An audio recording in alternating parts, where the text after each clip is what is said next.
Assalamualaikum warahmatullahi wabarakatuh. Buat kelas 8 yang Pak Kurtubi sayangi, ini modul IPS yang sudah dibagi oleh Ibu Dia. Tolong dipelajari ya, Nak. Di sini pelajarannya bagus loh, mengenal tentang ASEAN, mengenal tentang banyak hal. Di sini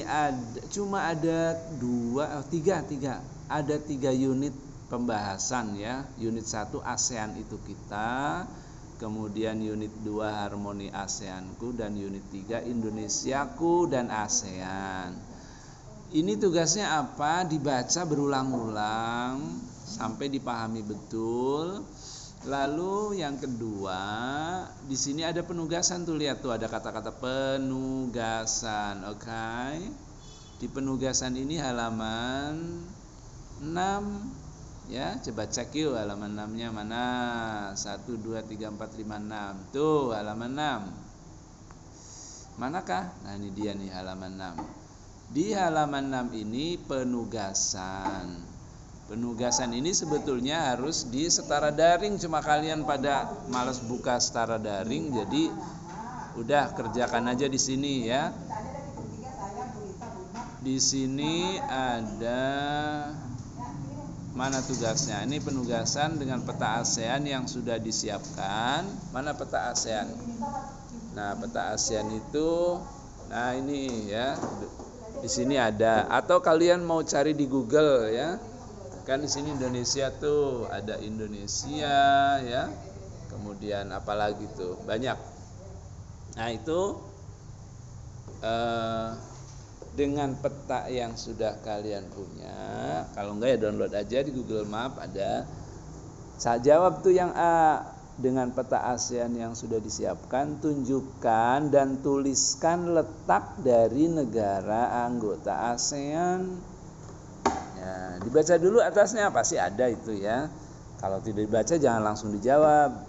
Terus yang kedua, mengapa wilayah ASEAN dikatakan sebagai wilayah yang strategis? Dilihat dari lokasinya menurut peta yang sudah Anda kerjakan. Di sini kalian mikir ya, nggak kayak main game loh ya, tinggal pencet-pencet aja. Di sini harus dipikir dulu. Oh iya ya, kenapa dikatakan wilayah ini strategis gitu. Kalian uraikan tuh, kenapa misalnya Indonesia itu strategis, kenapa Vietnam strategis, kenapa Malaysia strategis gitu ya. Strategis apaan sih? Menguntungkan. Strategis itu menguntungkan dari sisi ekonomi, budaya, sosial dan sebagainya.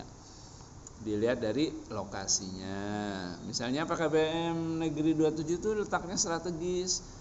Nah, kenapa? Karena mudah diakses dari Jalan Ciledug Raya, mudah diakses dari Jalan Kodam Raya dan sebagainya, karena tidak ada penghalangnya. Itu strategis.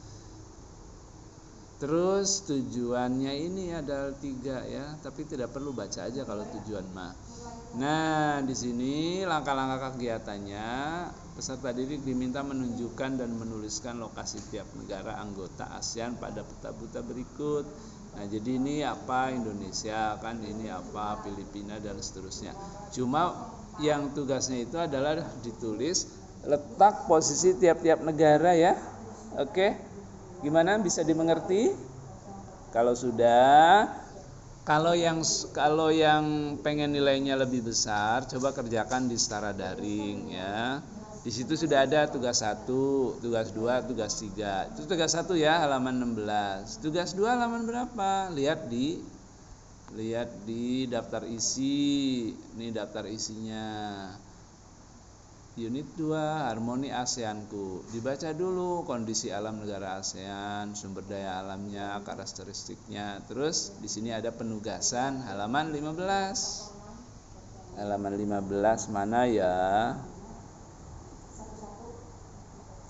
Halaman 15. Nah, ini halaman 15 nih. Oh, ini halaman 6. Halaman 15-nya manakah? 12, 13, 14, 15. Nah, ini penugasan lagi.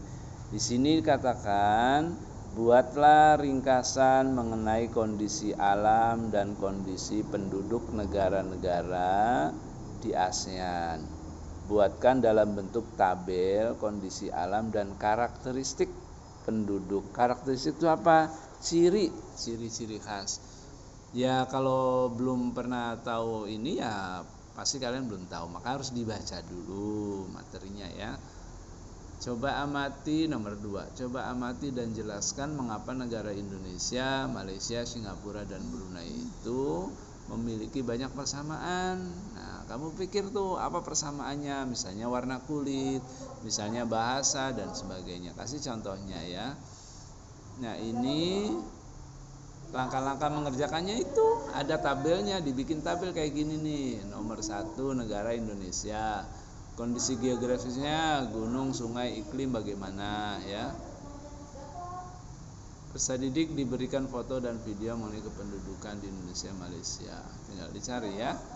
Tentang gunungnya bagaimana, cari Indonesia dan sebagainya. Terus karakteristik penduduknya, baik itu bahasa, kegiatan dan penduduk bagaimana. Baik ya. Jadi seperti itu sampai nanti tugas 3 juga. Kalau enggak dikerjakan nanti gimana ya? Susah naik kelas nanti.